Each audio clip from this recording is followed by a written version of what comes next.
Engineering కాలేజీలు నేటి నుంచి యథావిధిగా తిరిగి తెరుచుకోనున్నాయి. యాజమాన్యాలతో తెలంగాణ ప్రభుత్వం జరిపిన చర్చలు సఫలమయ్యాయి.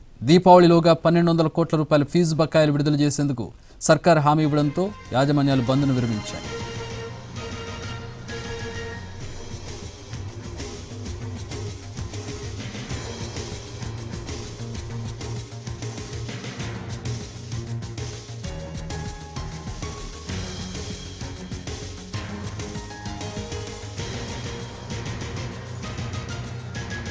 హైదరాబాద్ ప్రజాభవన్లో డిప్యూటీ సీఎం భట్టి విక్రమార్క, మంత్రి శ్రీధర్ బాబు, విద్యాశాఖ అధికారులు ఇంజనీరింగ్ కాలేజీల యాజమాన్యాలతో చర్చలు జరిపారు. మొత్తం 1207 కోట్ల రూపాయలు బాకీ పడింది ప్రభుత్వం. అందులో 700 కోట్లు వెంటనే విడుదల చేయాలని ప్రభుత్వం ముందు ప్రతిపాదన పెట్టాయి యాజమాన్యాలు.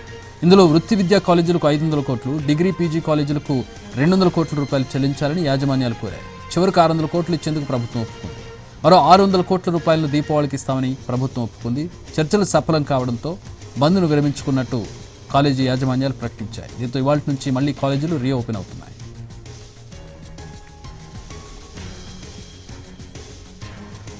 విద్యార్థుల భవిష్యత్తు తెలంగాణ ప్రభుత్వానికి అత్యంత ప్రాధాన్యతని సీఎం భట్టి విక్రమార్క అన్నారు. గత భారత రాష్ట్ర సమితి బీఆర్ఎస్ ప్రభుత్వం ఫీజు రియంబర్స్మెంట్ పథకాన్ని చిన్నాభిన్నం చేసిందన్న భట్టి 10 ఏళ్ల పాటు ఫీజు రియంబర్స్మెంట్ నిధులను పెండింగ్లో పెట్టి భారంగా మార్చిందని చెప్పారు. ఫీజు రియంబర్స్మెంట్ రేషనలైజేషన్ కోసం ఒక కమిటీ వేయాలని నిర్ణయించామన్న భట్టి ప్రభుత్వ విజ్ఞప్తి మేరకు బంద్ విరమణకు ముందుకొచ్చిన యాజమాన్యాలకు ధన్యవాదాలు తెలిపారు.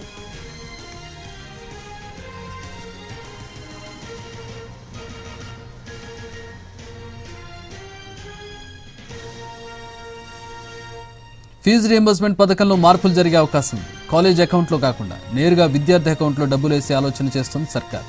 విద్యార్థి తండ్రి పేర్లతో జాయింట్ అకౌంట్ చేయించాలని సర్కార్ భావిస్తున్నట్టు తెలుస్తోంది.